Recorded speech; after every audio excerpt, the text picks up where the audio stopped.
Hi guys, what's up? This is Sukesh once again. So I ultimately got the Xiaomi Mi A1, the device with Android One and dual cameras at the back.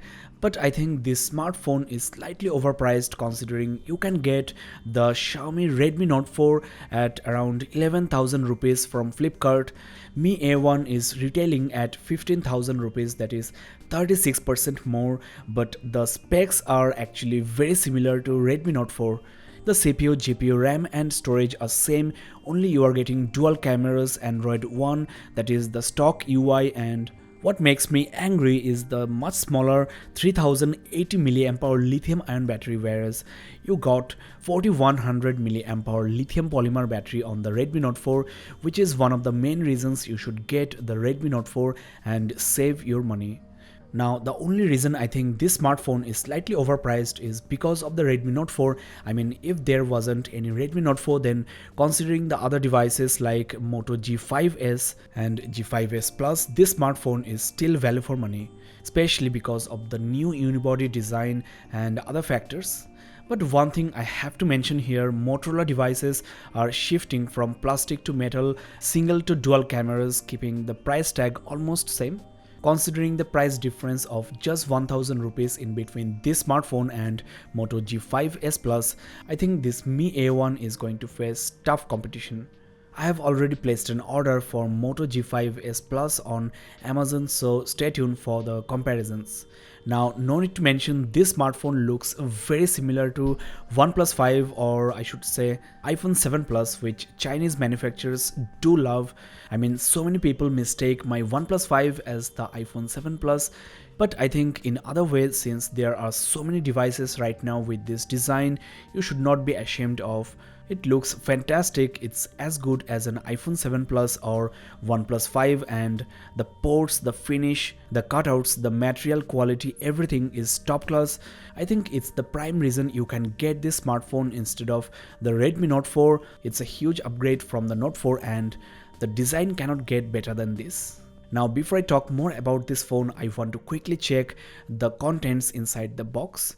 So let's put this aside for a while, and the packaging is also different, but the contents are the same as before. First of all, you get the SIM ejector pin. The power adapter is also the same, 5 volt 2 ampere, that is it's a 10 watt charger. Some booklets here. And the last thing you get is the Type C to USB data cable. So no earphone as usual. Now the truth is, I have already used this phone for a couple of hours to give you a better idea about this Mi A1, and I must say the smartphone is quite snappy. Before I talk more about that, here is a screenshot of the free RAM out of the box before installing any application. This is the internal storage, which is around 50 gig out of the box. So no complaints here, and as you know, there is an SD card slot as well. Now there is something very special. The display is LTPS, that is low temperature polysilicon. That means polycrystalline silicon has been used, which boosts the screen resolution and maintains low temperature, saving the battery. Now the size of this device, the placement of the fingerprint sensor, the screen to body ratio, which is actually quite good, 70%, makes this device very compact and much more premium than the Redmi Note 4. It feels as premium as the iPhone 7 Plus, OnePlus 5 or any other premium device you can think of. Now let's quickly compare the benchmark scores of Redmi Note 4 and Mi A1, which is almost same because they are running on the same hardware, Snapdragon 625 with octa-core 2 GHz Cortex A53 processors and Adreno 506 GPU. Now since there is Android One, you get the latest version of Android 7.1.2, and Redmi Note 4 just got the 7.0 months after the release. So with Android One, you are always up to date, and it also ensures faster user experience with the stock Android UI. It will be more secured as well with much less bloatware, so that's another important reason to consider the A1. The new dual cameras are also a big factor, and lastly, the batteries are different. You might not need the 2x optical zoom, but battery is a big factor to me. I liked the Redmi Note 4 mostly because of the huge battery and the attractive price tag. So I don't know whether you should buy this device for the new dual cameras, the new design, and there are few other upgradations like you get dual band Wi-Fi, USB Type-C port, and also a new loudspeaker with direct HD sound. On my upcoming videos, I will compare the cameras and also the sound system to justify the price gap. Well, another huge upgrade is in the camera video resolution, which is now 4K at 30 FPS. Well, forget Redmi Note 4 for just 15,000 rupees. It's a great device to buy.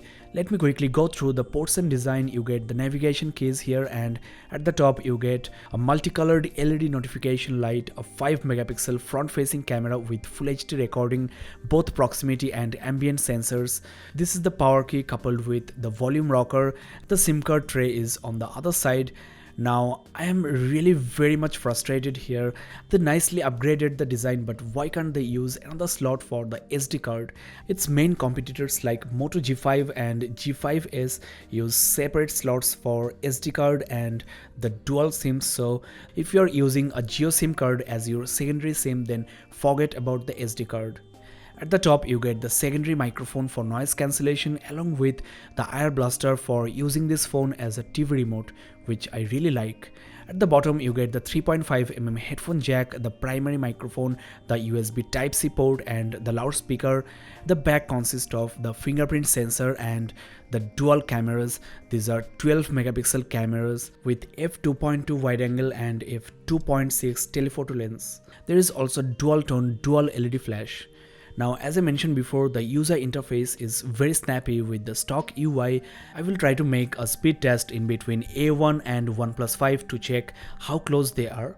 Now let's quickly check the 2x optical zoom. Let's check how close you can get to the subject. 2x zoom makes your subject quite close, and this might be very useful when you are going on a trip or you are in a concert. Since it's optical zoom, the quality loss is not much actually. A detailed camera review will be uploaded very soon. Now dual cameras also helps you capture great bokeh, that is your subject will be in sharp focus and the background will be extremely blurred to give you an impression of the prime lenses on DSLR cameras. It's mostly suitable for portrait shots. Well guys, we are at the end of this unboxing and hands-on. Overall my first impression is actually quite good. I don't have any serious complaint. If you ask me, well, I will go for this device since it looks great and there are few things I need to check before I give my final verdict, like the camera quality, the actual battery performance in real life, how good is the new loudspeaker, if there is any hardware issue.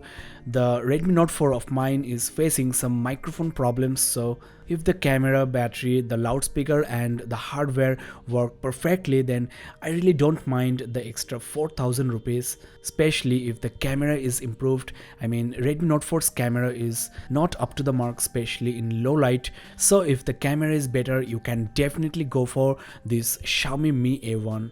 Well guys, that's all in this video. Thanks a lot for watching. If you think this video was helpful, then don't forget to subscribe and keep in touch for the upcoming episodes. Check the description below for the links. This is Sukesh signing off. Have a nice day guys.